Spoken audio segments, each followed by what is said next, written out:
तस्मै श्री गुरवे नमः। श्रीचैतन्यमनोभीष्टं स्थापितं येन भूतले स्वयं रूप कदा मह्यं ददाति स्वपदान्तिकं। वन्देऽहं श्रीगुरो श्रीयुतपदकमलं श्रीगुरून् वैष्णवंश्च श्रीरूपं साग्रजातं सहगणरघुनाथान्वितां तां सजीवं साद्वैतं सावधूतं परिजनसहितं कृष्णचैतन्यदेवं श्रीराधा कृष्णपादान् सहगण ललिता श्रीविशाखान्वितांश्च नमो विष्णुपादाय कृष्णप्रेष्ठाय भूतले श्रीमते भक्तिवेदान्त स्वामिनिति नामिने। नमस्ते सारस्वते देवे गौरवाणी प्रचारिणे निर्विशेष शून्यवादी पाश्चात्यदेशतारिणे वाञ्छाकल्पतरुभ्यश्च कृपा सिन्धुभ्य एव च पतितानां पावनेभ्यो वैष्णवेभ्यो नमो नमः। हे कृष्ण करुणा सिंधु दीनबंधु जगतपते गोपेश गोपिका कांत राधा कांत नमस्तुते। तप्त कांचन गौरांगी राधे वृंदावनेश्वरी वृषभानुसुते देवी प्रणमामि हरिप्रिये। जय श्री कृष्ण चैतन्य प्रभु नित्यानंद श्री अद्वैत गदाधर श्रीवासादि गौर भक्तवृंद। हरे कृष्णा कृष्ण कृष्णा हरे हरे, हरे राम राम राम हरे हरे। हरे कृष्ण। आप सभी का स्वागत है अध्याय 5 के पाठ में, कर्म योग अर्थात कृष्ण भावना भवित कर्म। तो कल हम लोगों ने 4th चैप्टर पढ़ा जिसको ज्ञान योग कहा था हमने। तो भगवान ने गीता का इतिहास बताया था, तो उसके ऊपर हम लोग थोड़ा सा रिवाइज करेंगे। तो सबसे पहले भगवान ने गीता किसको सुनाई? जिसको भी याद है वो बोल सकते हैं। सूर्य देव को। सूर्यदेव विवस्वान को सबसे पहले गीता सुनी। और कितने कितने साल पहले भगवत गीता पृथ्वी पर आई, धरती पर कब आई? कुछ हमने कैलकुलेशन देखे थे और लास्ट में उन्होंने निकाला था कि इतने साल पहले जो है भगवत गीता धरती पर आई थी, जब सूर्यदेव विवस्वान को सुनाया था। ईयर्स का तो पता नहीं। जिसको पता है वो बताएं, किसी को याद है अगर तो। 20 करोड़ कुछ। 20 लाख साल पहले भगवत गीता सुनाई गई थी, 20 लाख साल पहले धरती पर आई थी। सॉरी, सुनाई तो 12 करोड़ साल पहले थी, लेकिन 20 लाख साल पहले वो धरती पर आई थी। कैसे आई थी, कुछ याद है किसी को? हमने परंपरा देखी थी, किसने सबसे पहले विवस्वान को सुनाई, फिर उसके बाद विवस्वान ने किसको सुनाई? इक्ष्वाकु को सुनाई। इक्ष्वाकु ने मनु को सुनाई थी, है ना। तो इस तरह से मनु के द्वारा धरती पर वो आई थी। चलिए, तो और फिर भगवान ने बताया था कि मैं क्यों लेता हूँ, कैसे लेता हूँ, भगवान कैसे अवतार लेते हैं, कब लेते हैं और क्यों लेते हैं। 3 चीजें बताई थी भगवान ने। तो किसी को याद है अगर कि भगवान कैसे अवतार लेते हैं, किस रूप में अवतार लेते हैं? भगवान पृथ्वी पे मानव रूप में अवतार लेते हैं जब उसे भगवान को लगता है कि धर्म की हानि हो रही है और अधर्म विकसित हो रहा है, धरती पे पाप बढ़ रहा है। तब भगवान अपने विष्णु रूप में अवतार लेते हैं। जैसे कि 23 अवतार हो चुके। अब जैसे कि कल की अवतार होने वाला है, कलयुग में होगा। जी, तो सबसे पहले भगवान ने बताया कि कैसे वो अवतरित होते हैं, है ना। तो उसमें हमने देखा तो वो अपने दिव्य रूप में अवतरित होते हैं, है ना। वो उसमें हमने उनका डिफरेंस भी बताया कि भगवान का शरीर आध्यात्मिक होता है, उनका शरीर दिव्य होता है। वो हमारे जैसे भौतिक शरीर में नहीं आते हैं, वो अपने दिव्य रूप में आते हैं। तो जैसे देवी की माता के गर्भ से जब वो अवतरित हुए थे, तो पहले चतुर्भुज रूप में हुए थे और फिर बाल रूप में उन्होंने अवतार अवतार लिया था, ठीक है। लेकिन उनका दिव्य रूप जो है वो दिव्य होता है ना। तो कैसे अवतरित होते हैं? वो अपने दिव्य रूप में अवतरित होते हैं, है ना। फिर अभी प्रभु जी ने जैसे बताया था, तो भगवान कब अवतरित होते हैं, है ना। कब अवतरित में कोई और कुछ ऐड करना चाहते हैं? कब अवतरित होते हैं? दिव्य रूप में अवतरित हो गए, फिर लेकिन कब अवतरित होते हैं? जब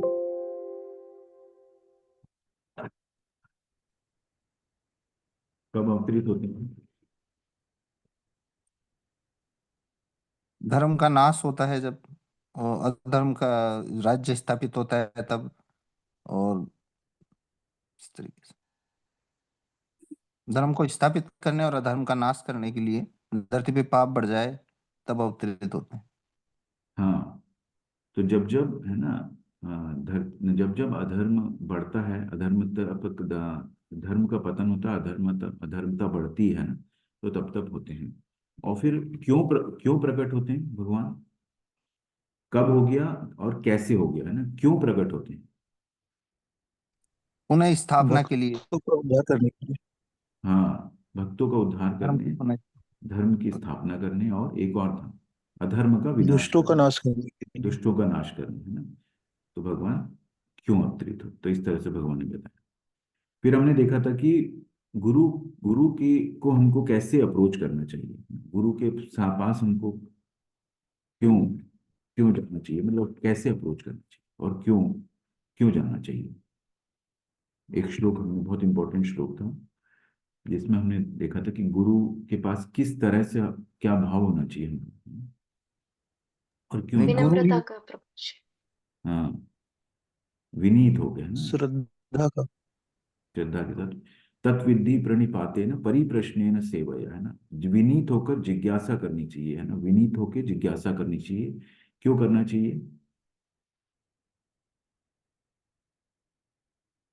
क्यों करना चाहिए गुरु से, क्योंकि ज्ञानिनस तत्वदर्शिनः, उन्होंने उन्हें तत्व का दर्शन किया है ना, उन्होंने तत्व का दर्शन किया है, इसीलिए उनको गुरु के पास विनीत होकर जिज्ञासा करनी चाहिए। चलिए ठीक है, तो ये हो गया था ज्ञान योग, है ना।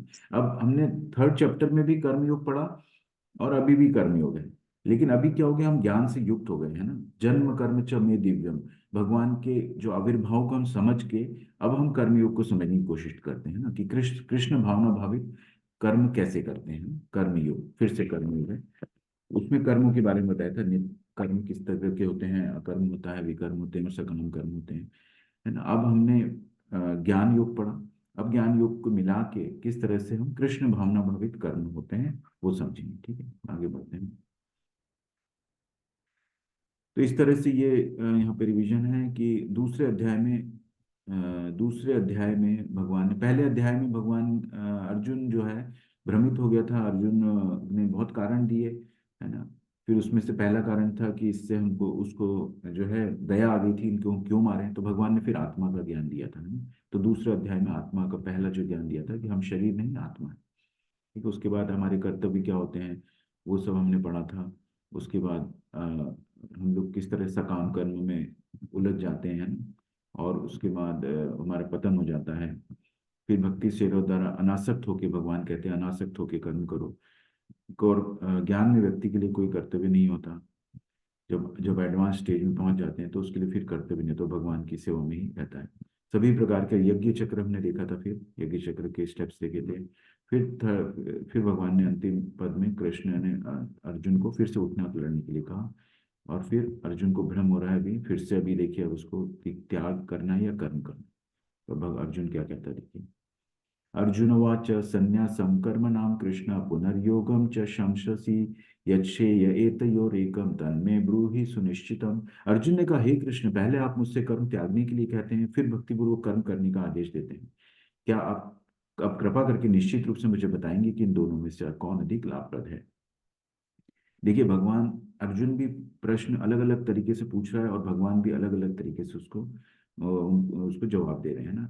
तो यही क्वेश्चन आप देखेंगे तो थर्ड चैप्टर में भी कर्म योग में उसने पूछा था कि आप एक तरफ तो मुझे बुद्धि योग बोल रहे हैं, और एक तरफ मुझे आप युद्ध करने के लिए बोल रहे हैं ना। तो वो समझ नहीं पा रहा था कि युद्ध को एक सकाम कर्म समझ रहा था, है ना। अब उसी प्रश्न को अलग तरीके से अर्जुन पूछ रहा है कि मुझे एक साइड तो कर्म त्यागने के लिए कहते हैं आप, है ना, और फिर भक्तिपूर्वक कर्म करने का भी आदेश दे रहे हैं कि मुझे मेरी सेवा में तत्पर रहो, है ना। क्या आप कृपा करके निश्चित रूप से मुझे बताएंगे कि इन दोनों में से अधिक कौन अधिक लाभप्रद है। तो वही प्रश्न, लेकिन थोड़ा डिफरेंट तरीके से अर्जुन ने पूछा है, तो भगवान भी अब क्या बोलते हैं देखिए। श्री भगवान उवाच संन्यास कर्म योगश्च निःश्रेयस्करावुभौ तयोस्तु कर्म संन्यासात् कर्म योगो विशिष्यते। श्री भगवान ने उत्तर दिया, मुक्ति के लिए तो कर्म का परित्याग तथा भक्तिमय कर्म अर्थात कर्म योग दोनों ही उत्तम है, किंतु इन दोनों में से कर्म के परित्याग से भक्ति युक्त कर्म श्रेष्ठ है। तो भगवान कह रहे हैं कि दोनों ही उत्तम है। कि कोई अगर संन्यास ग्रहण करते हैं ना, कर्म का परित्याग मतलब क्या है, संन्यास है, सब कुछ छोड़कर, और, है ना, सब कुछ छोड़ के और छोड़ो घर बार और चलो हरिद्वार, एक बोलते हैं ना लोग, तो सब कुछ छोड़ के वो हरिद्वार चले जाते। लेकिन भगवान ने कहा था कि अपने अगर आपके इंद्रियां अगर इंद्रिय विषय में लगी है तो ऐसे परित्याग का कोई फायदा नहीं है, क्योंकि आप वहां भी इंद्रियों का चिंतन करेंगे, इन विषयों का चिंतन करेंगे। तो इसीलिए जब तक इंद्रियों को आपके कंट्रोल में नहीं है तो ऐसे परित्याग का लाभ नहीं होता। लेकिन यहाँ पे भगवान कह रहे हैं कि दोनों उत्तम है। तो अगर आपको इंद्रियां आपके वश में है, मन आपके वश में है, और उसके बाद आप कर्म का परित्याग करके संन्यास लेके जाते हैं, है ना, तो भगवान कह रहे हैं वो भी उत्तम है, दोनों ही उत्तम है। और भक्तिमय कर्म तो उत्तम है ही है। भक्ति योग कर्म क्या है? जो भी कर्म करते हैं भगवान को अर्पित करते हुए, उसके फल को से अनासक्त होके उसके फल को भगवान को अर्पित करते हैं, ये भक्तिमय कर्म होते हैं। और भगवान की खुशी के लिए करते हैं ना, कुछ भगवान की सेवा करते हैं। तो दोनों तरह से करते हैं ना, डायरेक्ट करते हैं और एक इनडायरेक्ट है जो उसके फल को हम भगवान को अर्पित करते हैं।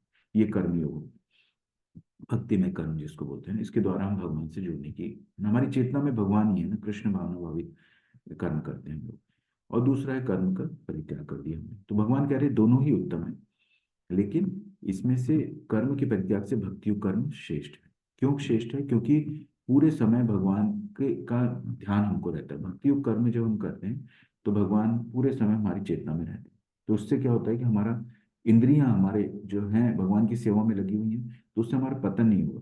और जब हम संन्यास लेते हैं, कर्म का परित्याग करते हैं, तो उसमें पॉसिबिलिटी होती है कि हम, है ना, उसमें प्रयत्न बहुत करना पड़ता है इंद्रियों को वश में करने में, क्योंकि उसको हम किसी और सेवा में लगा नहीं पाने, सिर्फ मन को हम कंट्रोल करके और संन्यास लेके और ध्यान लगाते हैं, तो वो संन्यास होता है। तो इसीलिए भक्ति युक्त कर्म भगवान कह रहे हैं ज्यादा श्रेष्ठ है। तो हमको कर्म छोड़ना नहीं है, उसको भक्ति युक्त करना है। यहाँ पे ये बताया गया है स्टोरी, राजा नृग की गतिविधियों के बारे में बताया गया कि वो बहुत दानवीर थे। हरे कृष्ण, जय विष्णु।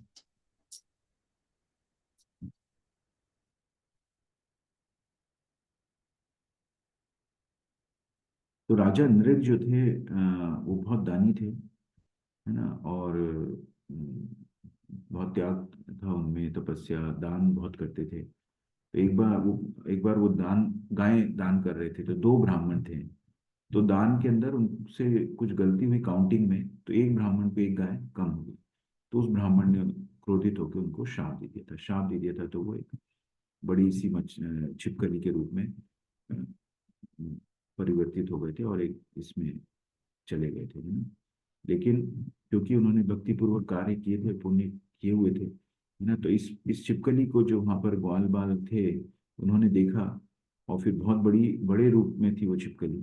तो वो डर गए ग्वाल बाल, और फिर कृष्ण को बुलाया। तो कृष्ण के जो है स्पर्श से वो उनका उद्धार हो गया। भगवान ने फिर उद्धार के भी, इस तरह की लीला होती है भक्तों का उद्धार करते हैं। लेकिन एक गलती की वजह से जो है, फिर लेकिन कृष्ण द्वारा मुक्ति मिली। ब्राह्मण गति परिणाम कबूल करना चाहिए। इसलिए कोई भी भक्तिपूर्वक कार्य में कोई गलती हो जाती है तो उसका भी परिणाम हो सकता है। इसीलिए भक्ति सेवा केवल आत्मा के लिए शुभ कर्म है। इस तरह से राजा नृप का जो प्रापंचिकतया बुद्धिया हरि संबंधी वस्तुनः मुमुक्षुभिः परित्यागो वैराग्यम फल्गु कथ्यते। ये भक्ति रसायन सिंधु से श्लोक लिया गया है। जब लोग भगवान से संबंधित चीजों की मुक्ति को प्राप्त करने के लिए उत्सुक होते हैं तो उन्हें भौतिक होने के लिए सोचना उनके त्याग को अधूरा कहा जाता है। तो इसको फल्गु वैराग्य कहते हैं। वैराग्यम फल्गु, है ना, वैराग्यम फल्गु कथ्यते। कब कहते हैं? जब वो भौतिक होने के लिए सोचता है, उनके त्याग को अधूरा का मतलब उसके चिंतन में भौतिक चीजें हैं, भौतिक चीजें हैं, लेकिन एक तरफ वो मुक्ति होने के लिए प्रयास भी कर रहा है ना। तो उसको पूरी तरह से जो है त्याग नहीं है उसका, तो इसको फल्गु वैराग्य कहते हैं ना। देखने से लग रहा है, जैसे हमने देखा था एक चित्र जिसके अंदर वो जो साधु है, वो सिगरेट भी पी रहा है, मोबाइल पे बात भी कर रहा है, लेकिन उसके वेश से हमको लग रहा है कि वो सन्यासी है ना। तो ये फल्गु वैराग्य होता है ना, झूठा वैराग्य होता है इसमें, कि हमारा आचरण हम दिखाने की कोशिश कर रहे हैं लेकिन हमारा आचरण वैसा नहीं है। हमें अभी भी विषयी जो है चिंतन है ना, और उसका हम भोग कर भी रहे हैं साथ में। तो इसको बोलते हैं फल्गु वैराग्य। ज्ञेय स नित्य संन्यासी यो न द्वेष्टि न कांक्षति निर्द्वंदो हि महाबाहो सुखम बंधात्म प्रमुच्यते। जो पुरुष न तो कर्मफलों से घृणा करता है और न कर्मफल की इच्छा करता है, वो नित्य सन्यासी जाना जाता है। हे महाबाहु अर्जुन, ऐसा मनुष्य समस्त द्वंद्वों से रहित होकर भव बंधन को पार कर पूर्णतः मुक्त हो जाता है ना? कौन हो जाता है? कौन नित्य सन्यासी है? नित्य सन्यासी किसको बोलते हैं? जो पुरुष न तो कर्म फलों से घृणा करता है, मतलब उसको फल जो भी मिलेगा उसको एक्सेप्ट करता है। अच्छा भी मिलेगा तो उसे ऐसा नहीं उससे घृणा करेगा, है ना, उसको एक्सेप्ट करता है। नहीं भी मिलेगा तो उसको भी भगवान का प्रसाद करने करके वो करता है। और ना ही कर्म फल से वो आसक्त होता है, बहुत ज्यादा इच्छा नहीं करता है ना। कर्म फल उसको पता होता है लेकिन उसकी वो बहुत ज्यादा आसक्त नहीं होता उसके प्रति, है ना, इसकी उसकी बहुत लालसा नहीं होती, उसको इच्छा नहीं होती। तो वह नित्य सन्यासी जाता है, उसको सन्यासी बोल सकते हैं। तो अगर हम भौतिक जीवन में भी कोई अगर हमारी ऐसी ऐसी आचरण होगा, है ना, कि हम इस तरह से प्रैक्टिस प्रैक्टिस करना पड़ेगा हमको, ये इतने इजी नहीं है क्योंकि हम कर्म फल से बहुत आसक्त हो जाते हैं। कोई भी कर्म करेंगे तो उसके फल क्या होगा इससे हमको बड़ा इंटरेस्ट होता है, उससे हम आसक्त हो, नहीं मिलता है तो फिर हम दुखी हो जाते हैं, या मिल जाता है तो बहुत खुश हो जाते हैं। तो ये इसके इसके लिए करते हैं। तो इसको करने के लिए अगर अगर हम ये कर पाते हैं तो हम नित्य सन्यासी हो जाते हैं ना, भौतिक जीवन में भी रहते हुए। दिखने से नहीं लगेगा लेकिन हमारी सोच ऐसी हो जाएगी तो हम नित्य सन्यासी हो जाएंगे, है ना। तो बहुत कई लोगों को आप देखेंगे तो बहुत दुखी नहीं होते, खुश रहते हैं, हमेशा प्रसन्न रहते हैं। क्यों रहते हैं? क्योंकि वो अंदर से इस तरह का उनका रहता है, वो अटैच नहीं होते, फल से अटैच नहीं, मिल गया तो ठीक है, खुश है ना, भगवान भरोसे जिसको बोलते हैं। हे महाभाव अर्जुन, ऐसा मनुष्य समस्त द्वंद्वों से रहित होकर भाव बंधन को पार कर पूर्णतः मुक्त हो जाता है। तो वो भौतिक जीवन में रहते हुए भी मुक्त अवस्था में हो जाता है। तो कर्म का फल का कर्म का नहीं, कर्म के फल का त्याग करना है, कर्म के फल का। ये हमको दूसरे तीसरे चैप्टर में भी हमने पढ़ा। यहाँ पे हरि नाम का देखिए, नामाचार्य हरिदास ठाकुर की स्टोरी एक थी है यहाँ पर, जिसमें नामाचार्य हरिदास ठाकुर एक मुस्लिम परिवार में जन्म लिया था इन्होंने। और ये इनको बड़ा जब ये चैतन्य महाप्रभु के संपर्क में आए थे तो ये भक्त बन गए थे। भक्त बन गए तो हरि नाम का इनको ऐसा ऐसा रस लगा कि ये जो है 3 लाख जप करते हैं हरि नाम। 3 लाख मतलब करीब 172 मालाएं होती है। हम लोग तो 16 माला करने का प्रयास करते हैं, है ना, लेकिन इन्होंने 172 माला करते थे। माला मतलब एक माला में 108 बार। तो ऐसे ऐसे भक्त थे ये, इसीलिए इनको नामाचार्य के नाम से चैतन्य महाप्रभु ने इनको आचार्य की उपाधि दी, नामाचार्य हरिदास ठाकुर। क्योंकि ये मुस्लिम परिवार से थे तो मुस्लिम समाज जो है उस वक्त मुस्लिम राजा था, तो उसको जब उसने सुना तो उसको बड़ा जो है उसको बड़ी ईर्ष्या हुई कि ये किस तरह से हरि नाम का जप करता है, मुस्लिम होकर इन्होंने समाज का है। तो उन्होंने उसकी तपस्या को भंग करने की कोशिश की। तो उन्होंने क्या किया, उन्होंने सबने मिलकर प्लान बनाया और एक सुंदर स्त्री को, वैश्या जो थी उसको बोला कि इसकी तपस्या को भंग करना है, सेलेक्ट करके और उसके पास भेजा। तो वो वैश्या उसके पास गई, नामाचार्य हरिदास ठाकुर के पास। तो वो अपना जप कर रहे थे, हरि नाम कर रहे थे। तो वो आई उसके पास और वो उसने बोला कि मैं आपसे बड़ी आकर्षित हूँ, आप बड़े सुंदर हैं, ये हैं, कुछ उनके उनको उनकी बढ़ाई की, है ना, और मैं आपके साथ संग करना चाहती हूँ। तो नामाचार्य हरिदास ठाकुर ने कहा, उसको उसको बोला नहीं कि तुम चले जाओ, या बहुत क्रोधित नहीं हुए, है ना, यहाँ। तो और उनको उसको बोला कि आप इंतजार करो, मेरा अभी जब जो है पूरा नहीं हुआ है, आपको इंतजार करना पड़ेगा। और वो भी वहीं खड़ी रही और हरिदास ठाकुर जो है जब का नाम करते रहे, हरे कृष्ण कृष्ण कृष्ण हरे हरे, हरे राम राम राम हरे हरे, ये बोलते रहे। और वो वैश्या भी सुनती रही, वहां खड़े होकर सुनती रही। और बहुत टाइम हो गया ना, हरिदास ठाकुर के पास तो हरि नाम के अलावा कुछ काम था ही नहीं, है ना, वही सिर्फ नाम जप ही करते थे और कुछ नहीं करते थे। तो वो हरि नाम सुनती रही। और फिर वो बोली, हरिदास ठाकुर ने उसको कहा कि आप तो समय बहुत है, आप कल आइएगा। फिर वो चली गई। फिर वहां जाके उनसे कहा कि नहीं, उन्होंने कहा कि कल आने के लिए। फिर कल वो फिर आई, फिर वैसे ही हुआ। Next, फिर हरि नाम का उसने सुना। फिर और जब हरिदास ठाकुर घर में जाती थी, उनके आश्रम में जाती थी, तो बाहर तुलसी का पौधा होता था, तो तुलसी को प्रणाम भी करती थी वो, और फिर अंदर जाती थी। तो तीसरे दिन ऐसा हुआ कि वो भी जो है बैठ के और हरि नाम करने लग गई वो भी, है ना। तो धीरे धीरे और फिर उसको बड़ा अंदर से ग्लानि हुई, बहुत ग्लानि हुई, उसका मन परिवर्तित हो गया। और फिर हरिदास ठाकुर से उसने जो है माफी मांगी कि मैं, मेरा ये उद्देश्य था, मुझे भेजा गया था और मैं करना चाहती थी, और फिर ये हुआ कि हरिदास ठाकुर से कि वो शिष्य बन गई, हरिदास ठाकुर ने वो जगह उसको दे दी और वो फिर भक्त बन गई बहुत बड़ी। तो हरि नाम इतना ये पावरफुल मंत्र है, और हरि नाम इटसेल्फ जो है इतना पावरफुल है वो, कि वो किसी के भी मन को परिवर्तित कर सकता है। तो ये नाम का जो है हरि नाम की महिमा। ब्रह्मण्याधाय कर्माणि संग त्यक्त्वा करोति यः लिप्यते न स पापेन पद्मपत्रम अवाम्भसा। जो व्यक्ति कर्म फल को परमेश्वर को समर्पित करके आसक्ति रहित होकर अपना कर्म करता है, वो पाप कर्मों से उसी प्रकार अप्रभावित रहता है जिस प्रकार कमल पत्र जल से अस्पृश्य रहता है। तो वह जो कर्म के फलों से जो आसक्ति रहित हो जाता है, अनासक्त हो गया है, ओके, ऐसे होगा वो परमेश्वर को समर्पित कर देता है। कर्म करेगा लेकिन उसका जो फल होगा उसको परमेश्वर को समर्पित कर देता है, कि जो भी होगा अच्छा है बुरा है वो भगवान के ऊपर छोड़ दिया। तो उससे उसको उसका जो है वो पाप कर्मों से कभी अप्रभावित, हमेशा अप्रभावित रहता है। जिस प्रकार कर्म पत्र, जो कमल का जो पत्र होता है उस पे जल की बूंद जो है अटैच नहीं होती है ना, तो उसी तरह से कर्म फल से वो अनासक्त होता है। अनासक्त होने से क्या होता है, उसके फलों से वो अप्रभावित रहता है। इसी तरह भगवान हनुमान ने लंका को भगवान राम को भेंट रूप में जलाया, उनकी शक्ति के प्रकट प्रदर्शन के रूप में नहीं। तो वो भक्ति में हनुमान ने भक्त रूप में किया था, उनका शक्ति का प्रदर्शन नहीं कर रहे थे वो क्योंकि वो बहुत क्रोधित थे रावण से, इसी वो लंका को उन्होंने जलाया था। वो अपने कर्म फल के फल से नहीं जुड़ा था। उन्हें तुरंत प्रभु की अगली सेवा में शामिल होने के लिए सक्षम किया, क्योंकि उनकी हर सांस प्रभु की सेवा के लिए थी। तो हनुमान जी को जो है महान भक्त के रूप में जाना था, हमेशा सेवा के लिए तत्पर रहते।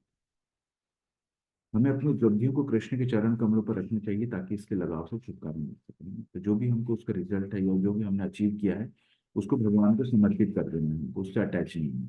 बहुत ज्यादा उपलब्धि की है तो बहुत खुश नहीं होना है, उसको भगवान को हमको अर्पित कर देना।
तो ये प्रभुपाद, देखिए प्रभुपाद के ने कितना जो है यूएस में जाके, उस वक्त ये सब हिप्पीज थे जिनके बीच में वो पहुंचे, उस वक्त सब हिप्पीज थे वो, और किस तरह से वो वैष्णव बन गए हरि नाम के श्रवण से। तो ये बहुत बड़ी उपलब्धि थी, लेकिन प्रभुपाद ने कभी भी इसका जो है उसको उन्हें पता था कि क्योंकि ये उन्हें विश्वास था, दृढ़ विश्वास था भगवान के ऊपर, और इस हरि नाम के ऊपर विश्वास था जिसको वो लेके वहां गए थे, और उनको उसका सभी लोगों को, विश्व को लाभ मिल रहा है ना। तो इस तरह के लोग उनके साथ थे, और उन्होंने उनको ऐसा उस हरि नाम का रस लगा कि वो वैष्णव बन गए सब लोग, है ना। लेकिन इस उपलब्धि को भगवान को समर्पित किया प्रभुपाद ने, कभी भी इसको घमंड नहीं किया। वो बड़े विनीत, वो बड़े बहुत बहुत कई बार वो रोते भी थे कि इन लोगों ने मेरा कितना साथ दिया है ना। ये इंडिया में उन्होंने बहुत प्रयास किया था, है ना, लेकिन यूएस में जाके और फिर इन हिप्पीज के बीच में जाके उनका उद्धार किया, उनको वैष्णव बनाया, है ना। तो वो बड़े कृतज्ञ रहते थे उनके कि इन लोग ये लोग मेरे मेरे इस जो चैतन्य महाप्रभु के इस आंदोलन में कितना सहयोग करके, और कितना उनको खुद को भी लाभ मिल रहा था, है ना। सभी हिप्पीज को उन्होंने हैप्पी बनाया, हिप्पी से हैप्पी बने। तो इस उपलब्धि का लेकिन प्रभुपाद ने कभी भी घमंड नहीं किया, उसको भगवान को समर्पित किया। तो इसीलिए कर्म फल की जो उपलब्धियां होती है उसको भगवान को समर्पित करते हैं। विद्या विनय संपन्ने ब्राह्मणे गवि हस्तिनी शुनि चैव शुपाके च पंडिता समदर्शिनः। विनम्र साधु पुरुष अपने वास्तविक ज्ञान के कारण एक विद्वान तथा विनीत ब्राह्मण गाय, हाथी, कुत्ता तथा चांडाल को समान दृष्टि अर्थात संभाव से देखते हैं। तो पंडिता समदर्शिनः, तो जो एक विनम्र साधु पुरुष जो होता है वो क्या क्या करता है, सभी को समान दृष्टि से देखता है। वो क्यों देखता है? क्योंकि उसको जो भौतिक शरीर है उस वो नहीं दिखता है। उसको भौतिक शरीर के अंदर जो परमात्मा है ना, वो सभी सेम है, सभी के अंदर परमात्मा का अंश है ना। अणु आत्मा सभी के अंदर है, वो चाहे हाथी है, कुत्ता है, गाय है, तो उसको सभी समान दिखते हैं, है ना। वो अंतर नहीं करते हैं। वो चांडाल भी होता है ना। चांडाल कौन होता है?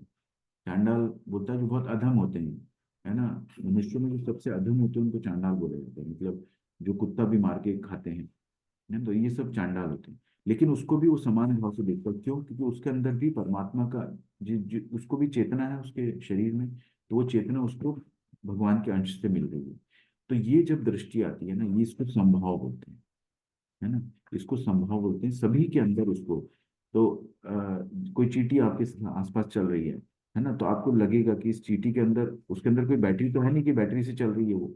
उसके अंदर जीवन है। वो जीवन उस अणु आत्मा से आया है। वो अणु आत्मा जो है परमात्मा का अंश है ना। भगवान परमात्मा है, तो उसका एक अंश है उसके अंदर भी। तो इसीलिए उसको किसी में भी डिफरेंस नहीं दिखता, क्योंकि उसको भौतिक रूप नहीं से मतलब नहीं है। अब उसके अंदर जो भगवान के रूप में जो परमात्मा रूप में जो भगवान है ना, वो उसको दिखते हैं।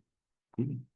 तो इसीलिए उसमें संभाव रहता है। इसीलिए उसको विनम्र साधु पुरुष का जो वास्तविक ज्ञान होता है, उसकी वजह से उसको ये संभाव दिखता है, सबों में समानता दिखती है।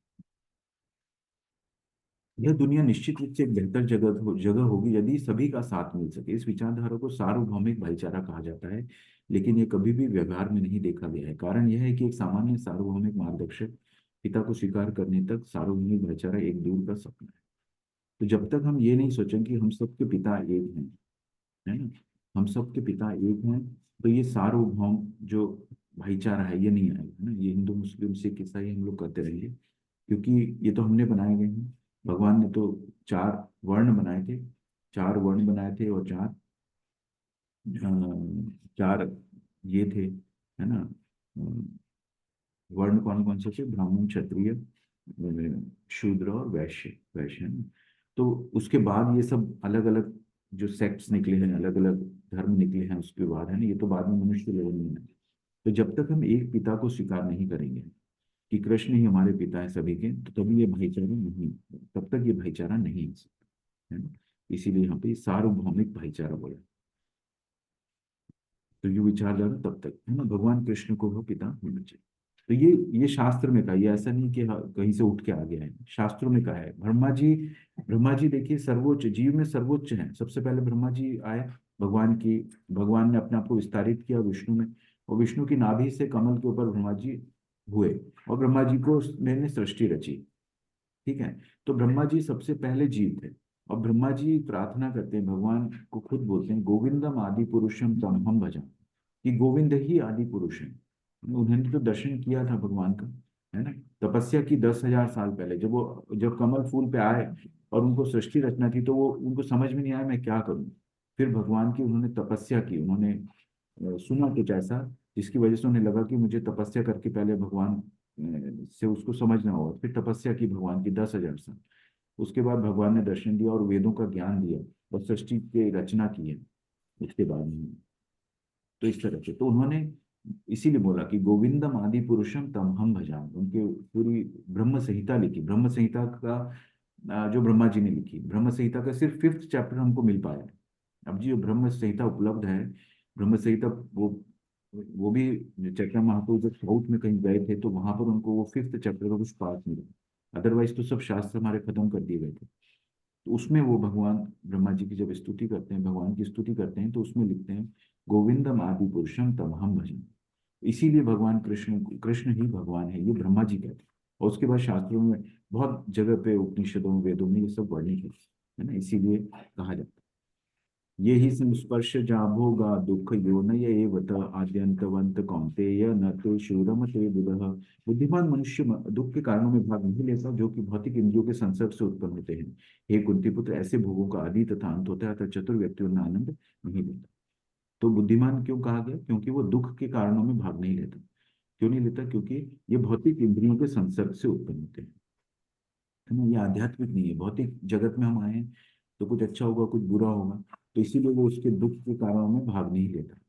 जो भी मिलता है उसको भगवान का प्रसाद समझकर वो ग्रहण। ऐसे तो हे कुंती पुत्र, ऐसे भोगों का आदि तथा अंत होता है। तो कभी सुख होता है, वो सुख भी ज्यादा दिन नहीं रहता, फिर कभी कुछ ऐसा होता है कि दुख आ जाता है, फिर भी वो ज्यादा नहीं होता। इसीलिए उसका शुरुआत होती है और अंत होता है, आदि तथा अंत होता है। इसीलिए जो चतुर व्यक्ति होता है उसमें आनंद नहीं लेता, वो न्यूट्रल रहता है। मिल गया तब भी सेटिस्फाइड रहता है, नहीं मिला तब भी सेटिस्फाइड, तो उसको चतुर व्यक्ति कहा गया।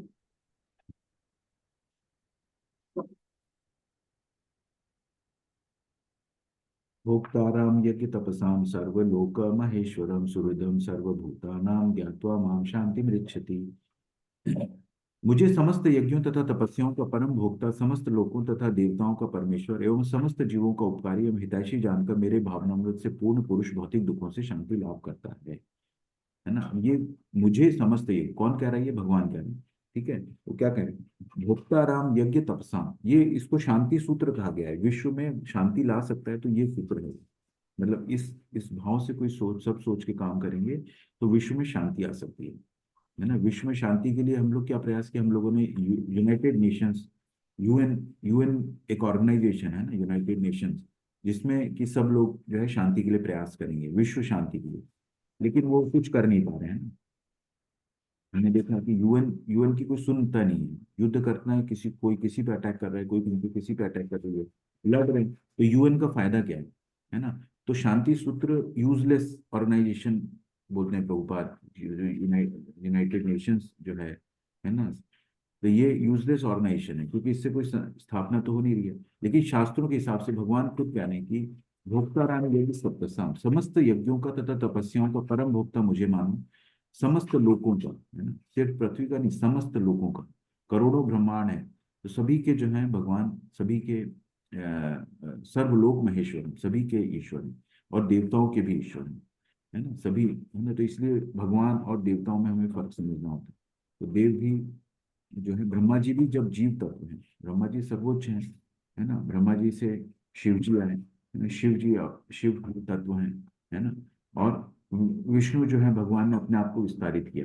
तो ये पृथ्वी का सृष्टि करते हैं, पालन करते हैं, संहार करते हैं, इस तरह से करते हैं। तो सभी के परमेश्वर, समस्त लोकों के और देवताओं के भी परमेश्वर भगवान है, और समस्त जीवों का उपकारी, सुहृदम सर्वभूतानां, समस्त जीवों के उपकारी हैं भगवान। किसी का बुराई नहीं चाहते, उन्होंने सब कुछ दे दिया है आपको, मन दे दिया, बुद्धि है आपके पास, है ना, और स्वतंत्रता दी है, जीव को स्वतंत्रता दी है, वो किस तरह से उसको जीना है वो जी सकता है। और ये मैनुअल भी दे दिया भगवद गीता कि ये इस तरह से जी सकते हो, है ना। अब उसकी स्वतंत्रता है, वो वैसा करे या ना करे।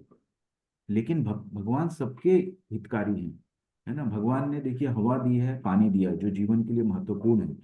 तो जो भक्त नहीं है, जो भगवान से ईर्ष्या करता है, भगवान की गाली देता है, वो भी उस हवा और पानी का उपयोग तो कर रहा है ना। ऐसा नहीं भगवान ने उसका हवा पानी रोक दिया, है ना। तो सुहृदम सर्वभूताना, समस्त जीवों के भगवान उपकारी हैं। जो भी जगत के अंदर भगवान ने पालन के लिए उस चीजें दी हैं, वो सबके लिए समान रूप से उपलब्ध है। भगवान को गाली भी देता है तब भी वो सृष्टि का भोग तो कर ही रहा है ना। भगवान की चीजों का उपयोग करता है वो। तो इसीलिए भगवान जो है सबके जीवों के उपकारी हैं एवं हितैषी हैं, सबका भला चाहते हैं। तभी तो शास्त्रों का ज्ञान दे रहे हैं वो ना, कि वो चाहते हैं भगवान की, वो ये सब जीव जो है अपने धाम को वापस आए, है ना, अपने घर। ये जो अपना स्वरूप भूल गए हैं, अपना जो उनका मूल स्वरूप है, सच्चिदानंद स्वरूप है ना, भगवान का जो स्वरूप है वही स्वरूप हमारा है, हमारी आत्मा, हम जो है आत्मा है ना। तो वो भूल गए हैं, इसीलिए भगवान सबके हितैषी हैं, इसीलिए उन्होंने ज्ञान दिया कि वो वापस आए इस ज्ञान को जान कर। और मेरे भावनाओं में से पूर्ण पुरुष भौतिक दुखों से शांति लाभ प्राप्त करते हैं। ये भाव जब होता है भगवान के प्रति, तो वो सब सब भाईचारा, भगवान सार्वभौमिक भाईचारा स्थापित होगा, तभी शांति आई है। जब हम किसी को, कोई हमारा भाई होता है, तभी हम उसके साथ कुछ शेयर करते हैं, या है ना। नहीं तो किसी दूसरे को कोई चीज देना है तो हमें बड़ा दुख होता है ना। जब ये भाईचारा आएगा, सभी के अंदर भाईचारा आ सकता है, तभी पूरे विश्व में शांति आएगी। तो इसको इसलिए प्रभुपाद जो है शांति सूत्र कहते हैं, कि जब ये विचार से सब लोग रहेंगे तब शांति। इस मानव शरीर का उचित उपयोग करना चाहिए जो हमको मिला है। सोने की एक ईंट मूल्यवान है, इसे कागज के वजन के रूप में उपयोग करने से बेहतर उद्देश्यों के लिए उपयोग किया जा सकता है। इसी प्रकार बहुमूल्य मानव जीवन का उपयोग सांसारिक अर्थ भोग के बजाय वास्तविक सुख प्राप्त करने के लिए किया जाना चाहिए।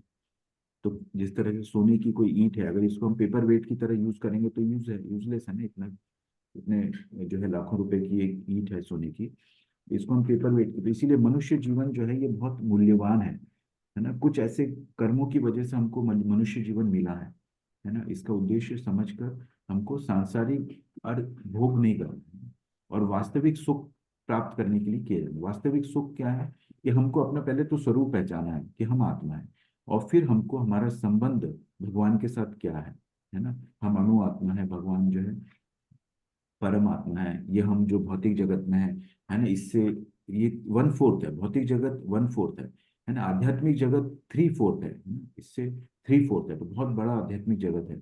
तो इसको समझते हुए हमको अपने मनुष्य जीवन को उपयोग करते हुए कि किस तरह से हम इस भौतिक जगत से और इस बंधन से मुक्त हो सकते हैं, मोक्ष प्राप्त करना बोलते हैं ना, कि हमको मोक्ष मिले, है ना, मुक्ति मिले। ये हमको आखिरी में समझ में आता है, लेकिन हमको उसको इस मानव जीवन का उपयोग करके हमको वास्तविक सुख की प्राप्ति करना है। तो इस शरीर का जो है उचित उपयोग हमको करना चाहिए। प्रभुपाद की जय। यह 5वां अध्याय कृष्ण भावनामृत की, जिसे सामान्यतः कर्मयोग कहते हैं, व्यावहारिक व्याख्या है ना। तो ये प्रैक्टिकल एप्लीकेशन है उसकी, है ना, कृष्ण भावनामृत की, कि किस तरह से हम हमारा आचरण होना चाहिए। यहाँ पर इस प्रश्न का उत्तर दिया गया है कि कर्म योग से मुक्ति किस तरह प्राप्त होती है। कृष्ण भावनामृत में कार्य करने का अर्थ है भगवान के पूर्ण ज्ञान के साथ करना है। पूर्ण ज्ञान मतलब जन्म कर्म च मे दिव्यम, मेरा जो जन्म है वो भी दिव्य है भगवान का, और जो कर्म है उनके वो भी दिव्य है, उनकी सब लीलाएं दिव्य होती हैं। वो आते हैं तो दिव्य रूप में आते हैं, है ना, दिव्य लीलाएं होती है। तो जब ये भगवान का पूर्ण ज्ञान इसको बोलते हैं, तो इस तरह से समझते हुए भगवान को सब कुछ, उनके उसके फल को, अपने जो कर्म के फलों को भगवान को अर्पित करते हुए हम करते हैं, मतलब ये कृष्ण भावनामृत कार्य होता है। ऐसा कर्म दिव्य ज्ञान से भिन्न नहीं होता। प्रत्यक्ष कृष्ण भावनामृत भक्ति योग है, और ज्ञान योग वह पथ है जिससे भक्ति योग प्राप्त किया जाता है। तो जो भी बाकी योग हैं, ध्यान योग, ज्ञान योग, कर्म योग, वो सब भक्ति योग को हेल्प करते हैं भक्ति की तरफ, और भक्ति मतलब भगवान की तरफ हम बढ़ते हैं उसके उसके साथ। कृष्ण भावनावत का अर्थ है परमेश्वर के साथ अपने संबंध का पूर्ण ज्ञान प्राप्त करके कर्म करना, और इस चेतना की पूर्णता का अर्थ है कृष्ण या श्री भगवान का पूर्ण ज्ञान। शुद्ध जीव भगवान के अंश रूप में ईश्वर का शाश्वत दास है, ठीक है?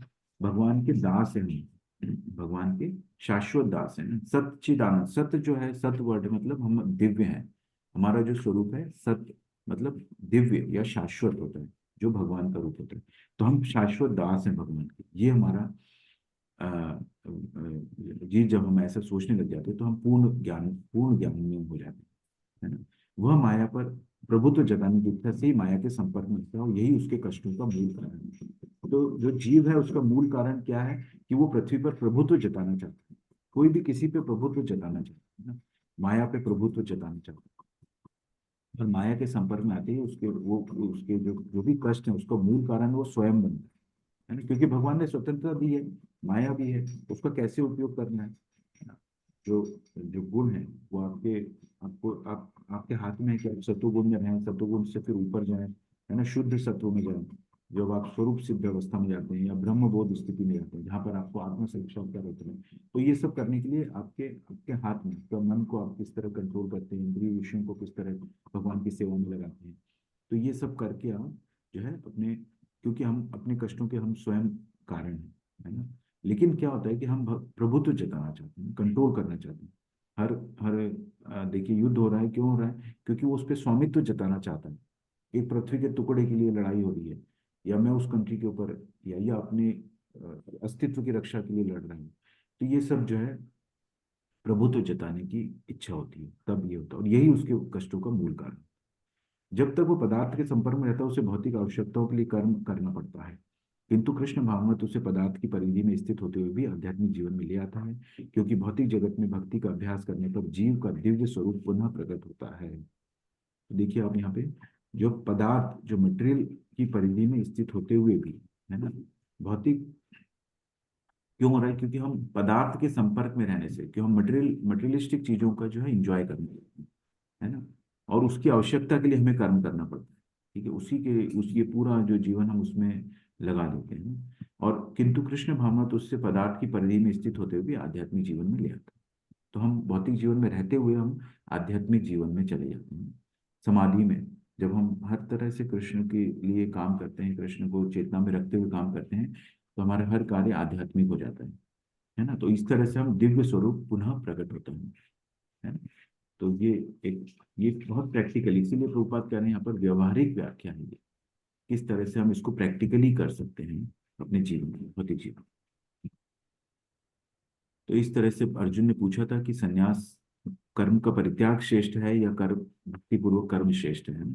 फिर भगवान ने बताया कि दोनों दोनों उत्तम है, लेकिन जो है भक्ति पूर्वक कर्म ज्यादा श्रेष्ठ है, क्योंकि उसमें पतन की संभावना कम रहती है। आप अपने कर्म करते हुए भी भक्ति में रहते हो, है ना। कर्म का त्याग नहीं करना। निष्काम कर्म बंधन से मुक्त करता है ना। निष्काम कर्म, कर्म का परित्याग कर दिया तो आपको बंधन नहीं होगा, जन्म मृत्यु के चक्र से आप बाहर हो जाते हो। परमात्मा पर ध्यान के द्वारा मुक्ति संबंध, लिबरेशन जो होता है, हमारे जीवन का उद्देश्य है, हमको लिबरेट होना है, मोक्ष प्राप्त करना है, तो उसके ऊपर हम फोकस करते हैं, ठीक है। पांचाकल्पतरुभ्यश्च कृपा सिंधुभ्य एव च पतितानां पावनेभ्यः वैष्णवेभ्यो नमो नमः। अनंत कोटि वैष्णव की जय, श्री प्रभुपाद की जय, हरिदास नामाचार्य हरिदास ठाकुर की जय, और उपस्थित भक्त जनों की जय। हरे कृष्णा प्रभु जी। हरे कृष्ण हरे कृष्ण। प्रभु जी, वो मेरा ये प्रश्न था कि अजामिल के अंत